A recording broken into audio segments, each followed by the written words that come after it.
हिंगोलीमध्ये केंद्रीय मुद्देमाल व्यवस्थापन कक्षाचे उद्घाटन आज नांदेड परिक्षेत्राचे उपमहासंचालक डॉक्टर शहाजी उमाप यांच्या हस्ते करण्यात आले।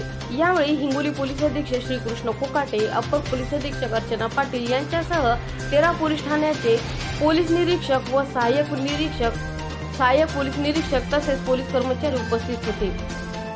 या मुद्देमाल व्यवस्थापन कक्षाचा मुख्य उद्देश गुन्ह्यामध्ये जप्त झालेले मुद्देमाल पुरावे हे सुरक्षित ठेवणे आहे।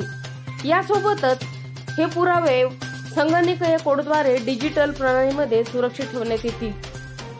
हिंगोली जिल्ह्यामध्ये एकूण 13 पोलीस ठाण्यांमध्ये वेगवेगळ्या गुन्ह्यांमध्ये जप्त मुद्देमाल सुरक्षित राहावा, यातील मुख्य पुराव्याशी छेडछाड होऊ नये या उद्देशाने हिंगोली पोलीस अधीक्षक श्रीकृष्ण कोकाटे यांच्या संकल्पनेतून या केंद्रीय मुद्देमाल व्यवस्थापन कक्षाची स्थापना करण्यात आली असून या केंद्रीय व्यवस्थापन कक्षाचे अधिकारी म्हणून सहाय्यक पोलीस निरीक्षक दीपक मस्के यांच्यावर जबाबदारी आहे।